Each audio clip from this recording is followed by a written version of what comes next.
మిగతా సంఘాలు జేఏసీ భాగస్వామ్యంలో ఉన్న అన్ని సంఘాలు కూడా మరి మద్దతు తీసుకోవడం, ఆ మద్దతు ఇస్తున్నామని చెప్పి మరి ఈ రకంగా పేపర్లో అవి కూడా స్టేట్మెంట్ ఇవ్వడం వల్ల మరి ఉద్యమానికి ఫుల్ స్టాప్ పడింది అన్నదే నేను అనుకుంటున్నాను.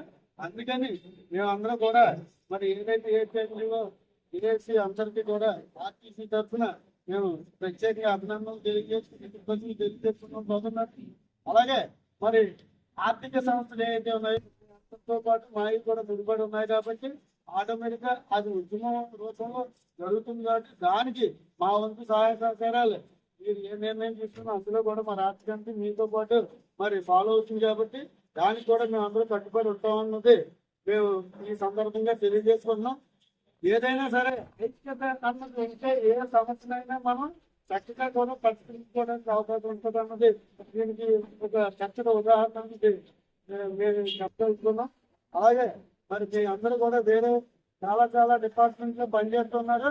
మీకు ఒక విషయం అలాగే చేసింది చెప్పుకోవడం అన్నది ఈ సందర్భంగా నేను చెప్పాలి కాబట్టి ఏదైతే మరి మా మా కాకినాడ డిపో కండక్టర్ గారు ఆయన డిపో ప్రెసిడెంట్ ఆయన మొన్న చిన్న యాక్సిడెంట్ అయ్యి ఇబ్బంది పడితే జనరల్ హాస్పిటల్లో ఇబ్బంది పడుతుంటే అప్పుడు అంటే తక్కువ నాకు మన కార్యదర్శి గారు గుర్తొచ్చి సార్ ఫోన్ చేసి మూడోది సార్ ఇలా జరిగిందని చెప్తే ఆయన ఎంతో స్పందించి ఆయన వైద్యం అలాగే వాళ్ళు అక్కడ ఉన్న స్టాఫ్ ని అనుక్షణం పంపించి ప్రభుత్వం అరేంజ్ చేసి అక్కడ వైద్యం అంతా కూడా దగ్గరుండి పర్యవేక్షించేది తెలియజేసుకుంటూ అలాగే ఏ డిపార్ట్మెంట్ లో ఉన్నా కూడా అందరూ కూడా మనకి ఏదైనా కష్టం వస్తే ఆ కష్టాన్ని మన కష్టం కింద భావించి అందరూ కూడా మరి సమిష్టిగా వాళ్ళకి హెల్ప్ చేసి వాళ్ళు బయటపడే దాంట్లో మీ అందరూ కూడా ఉండాలని నేను మనస్ఫూర్తిగా మరొకసారి మీ అందరికీ కూడా మేము కూడా అలాగే ఆర్టీసీ తరఫు ఏ సహాయ సహకారాలు కావాలన్నా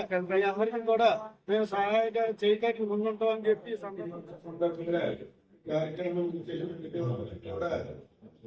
ఎనభైవ స్వాతంత్ర దినోత్సవ శుభాకాంక్షలు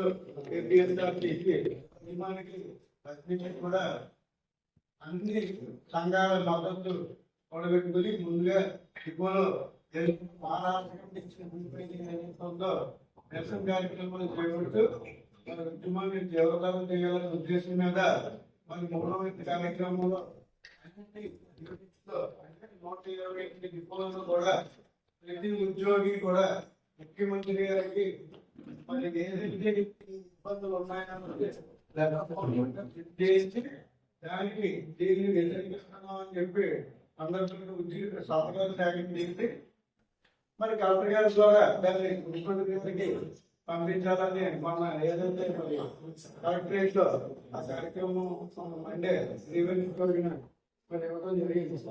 తదుపరి కార్యక్రమం రేపు మండే ట్యూస్డే కూడా నిరాధ్యక్షులు ప్రకటించడం అలాగే ఇన్ని మధ్యలో ఉద్యమ కార్యక్రమంలో భాగంగా మరి అన్ని రాష్ట్ర వ్యాప్తంగా ఉన్న అడ్మిషన్లు ఏవైతే ఉన్నాయో ముఖ్యంగా మన ఏపీ ఎన్జిఓస్ అలాగే టీచర్స్ అలాగే సిఐటి అలాగే రికగ్నైజ్ సంఘాలన్నింటినీ కూడా మద్దతు కూడబెట్టుకుని మరి ఉద్యమాల బాటలోకి వెళ్ళడానికి మన రాష్ట్ర కమిటీ ప్రయత్నం చేయడం జరిగింది. దీనిలో భాగంగానే మరి ప్రతి ఒక్కరు ముఖ్యంగా మరి రాష్ట్ర అధ్యక్ష కార్యక్రమం ఎవరైతే ఉన్నారో దీని ఉద్యమానికి సంపూర్ణ మద్దతు అయితే మేము ప్రకటిస్తున్నాం. నేను దగ్గర నుంచి మిమ్మల్ని నడిపించి మీ ఏదైతే సమస్యలు ఉంటాయో ఆ సమస్యలు పరిష్కరించడానికి అందిస్తామని చెప్పడం జరిగింది. అలాగే ఆర్థిక సమస్యలు ఏదైతే ఉన్నాయో మాతో పాటు మీరు కూడా ముడిపడి ఉన్నాయి కాబట్టి మీరు తీసుకుంటే మీరు కూడా కాబట్టి ఈ రకంగా జరిగింది. మరి ఏదైతే మొన్న రాత్రి మొన్న మధ్యాహ్నం సాయంత్రం కూడా మరి ఏదైతే ఎవరైతే ఉన్నారో మరి ఆయనతో మరి జేఏసీ సంఘాలు ఆర్టీసీలో అమరావతి జేఏసీ ఏదైతే మరి అధ్యక్షులు ఉన్నారో రామోదర్ గారు జేఏసీలో ఒక కన్వీనర్ అలాగే ఏపీఎస్ఆర్టీసీ నేషనల్ మజ్దూర్ అసోసియేషన్ రాష్ట్ర అధ్యక్షుడు వై శ్రీనివాసరావు కన్వీనర్ మిగతా సంఘాలు కలిపి జేఏసీలో ఫామ్ చేయడం మరి కార్యక్రమాలు చేయడం జరిగింది. మరి ప్రధాన సమస్య ఏంటంటే ఏదైతే ఎలక్ట్రికల్ బస్సులు ప్రవేశపెడుతూ మొదటి విడతగా 750 బస్సులు ప్రవేశపెట్టడానికి మరి రాష్ట్ర ప్రభుత్వం టెండర్ పిలిచిందో దానిలో భాగంగా మొట్టమొదటి 12 డిపోలు మరి వాటికి స్థల కేటాయింపులు కానీ అలాగే కొన్ని డిపోలు లేబట్టి కానీ జరిగింది.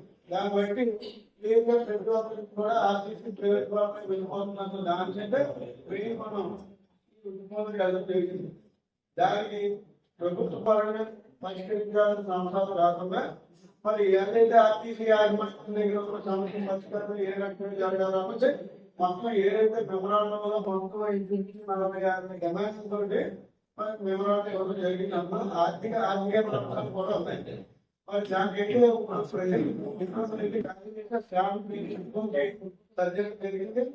అలాగే మనం కాకినాడ డిపో చూసుకుంటే 50% కాకినాడ డిపో విద్యుత్ బస్సులు కేటాయించి మా దగ్గర కూడా కొన్ని డిపోలకి కొన్ని బస్సుల్ని ట్రాన్స్ఫర్ చేయడం జరిగింది. సిబ్బందులు అయితే ట్రాన్స్ఫర్ చేయలేదు కానీ బస్సులు అయితే ట్రాన్స్ఫర్ చేయడం జరిగిందంటే మా దగ్గర ఉన్న బస్సులు ఆ ప్లేస్ సరిపోదు కాబట్టి అది ఇచ్చారు కాబట్టి ఆ ఇబ్బంది ఉంది.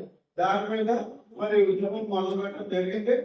మరి ఏదైతే మినిట్స్ లో ముఖ్యాంశాలు ఏంటంటే ఏదైతే 3 డిపోలు ఖాళీ చేయించారో ఆ డిపోలు మళ్ళీ తిరిగి అక్కడే మరి మళ్ళీ ప్రారంభించడానికి అలాగే ఆ డిపోల నుంచి స్టాఫ్ కూడా మరి ఆ డిపోలు తీసుకురావడానికి కూడా ఇవ్వడం జరిగింది.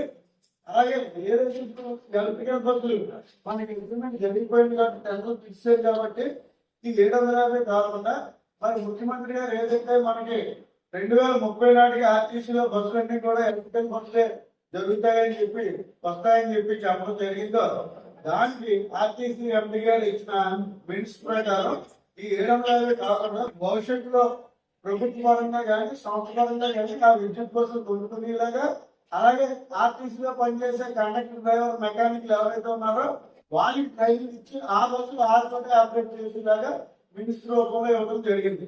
అలాగే ఇంకా ఫైనాన్షియల్ వ్యవహారాలు ఏదైతే ఉన్నాయో అవన్నీ కూడా మరి మీ అందరితో కూడా ముడిపడి ఉన్నాయి కాబట్టి అది ప్రభుత్వానికి మేము కూడా రికమెండ్ చేయడం జరుగుతుందని మరి చెప్పడం జరిగింది. మరి ఈ సందర్భంగా ఏదైతే యాజమాన్యం దగ్గర ఉన్న సంస్థలు ఏదైతే మినిస్టర్ రూపంలో ఇచ్చి నిధులతో సహా దాన్ని వాళ్ళు ఇవ్వడం అవి పరిష్కారం చేస్తామని చెప్పడం జరిగింది. కాబట్టి ప్రస్తుతానికి ఏదైతే రేపు ఎల్లుండో ఆ తర్వాత నెక్స్ట్ కార్యక్రమం ఈపీడీఎస్ మొదటి 45 కార్యక్రమాన్ని అయితే తాత్కాలికంగా వాయిదా వేస్తూ మరి భవిష్యత్తులో ఇవన్నీ కూడా జరుగుతాయని అమలు చేస్తారని ఆశిస్తాం. లేదంటే మళ్ళీ రాష్ట్ర కమిటీ ఏమి దాన్ని కట్టుబడి ఉండాలని ఈ జరిగిన చర్చలు కూలంకషంగా ఇది సారాంశం. దీనికి సహాయించిన మరి ఈ ఏపీఎల్ న్యూస్ మన రాష్ట్ర అధ్యక్ష కార్యదర్శి రాష్ట్ర కమిటీకి అలాగే ఇందులో భాగస్వామ్యం అయిన అన్ని అసోసియేషన్లు నాయకులకి అలాగే ఉద్యోగులకి కూడా మన జిల్లా ఏపీఎస్ఆర్టీసీ జిల్లా కమిటీ తరఫున ప్రత్యేకంగా థ్యాంక్ యూ.